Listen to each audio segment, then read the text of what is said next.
15 मई को इन्होंने ये कॉकरोच वाला बयान दिया। 11 मई को कुछ दिन पहले ही उन्होंने एनवायरमेंटलिस्ट के खिलाफ कुछ बोला कि दी सो कॉल्ड एनवायरमेंटलिस्ट, इनका काम ही है कोर्ट में आके दलीलें फाइल करना। कोई भी एक ऐसा केस हमें बता दीजिए जो एनवायरमेंटलिस्ट ने डेवलपमेंट वर्क जो इन्होंने वेलकम किया हो। इनका ये स्टेटमेंट था। Again this shows a attitude, it shows a prejudiced mind against environmentalist. 29 जनवरी को ट्रेड यूनियंस के खिलाफ इन्होंने बोला था कि trade unions are responsible agents जिनके वजह से इंडस्ट्रियलाइजेशन नहीं हो रहा है हमारे देश में। इतना स्वीपिंग स्टेटमेंट दे देना, जबकि हमें पता है कि लेबर लॉस के साथ क्या खिलवाड़ हो रहा है, इन लेबरर्स का कंडीशन क्या होता है, कैसे एक्सप्लॉइट होते हैं। उसके बावजूद जो थोड़े बहुत यूनियंस बन जाते हैं, जो अपना अधिकार को एसर्ट करते हैं, उनके खिलाफ बोल देना कि they are the agents, they are the biggest people जिनके वजह से देश की तरक्की नहीं हो रही। ऐसा उनका स्टेटमेंट था 29 जैन को।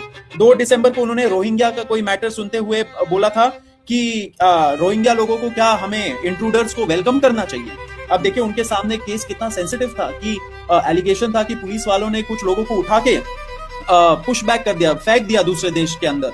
तो ये सारे लीगैलिटी को ना समझ के उन्होंने एक ऐसा इनसेंसिटिव कमेंट दिया कि इंट्रूडर्स को हम लोग क्या वेलकम करेंगे।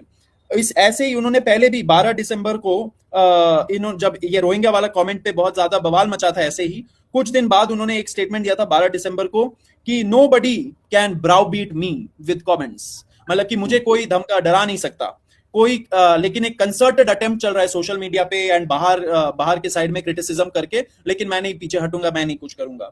3 मार्च 2025 को उन्होंने जर्नलिस्ट लोगों के खिलाफ जिन्होंने ये जो बियर बाइसेप वाला केस चल रहा था उस टाइम पे, उस पे मैंने भी कुछ लिखा था कि फ्रीडम ऑफ स्पीच वगैरह के मामले पे उन्होंने कोर्ट में बोला, सबके सामने ओपन कोर्ट में, कि some brainless people are writing on free speech, we know how to handle them also। ये कोई भाषा है चीफ जस्टिस, कोई जज की, सुप्रीम कोर्ट के जज की। मई 2025 में भी उन्होंने महमूदाबाद वाला जो अशोका प्रोफेसर महमूदाबाद वाला केस था, उसमें भी उन्होंने बोला था we know how to handle them also.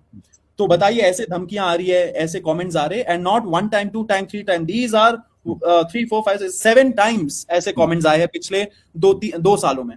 उसके पहले आप एक और चीज बता दूंगा, ये कुछ है राइट विंग के साइड में स्पेशली जो इस सरकार को शायद सपोर्ट करे। देखिए हमें कोई सरकार से लेना देना है नहीं, हमें है इंस्टीट्यूशन का क्या हो रहा है, सुप्रीम कोर्ट का क्या हो रहा है। क्या लोग उसी नजरों से, उसी रेस्पेक्ट के नजरों से सुप्रीम कोर्ट को देखेंगे जब उसका टॉप जज ऐसे कमेंट्स पास कर रहे हैं? नहीं।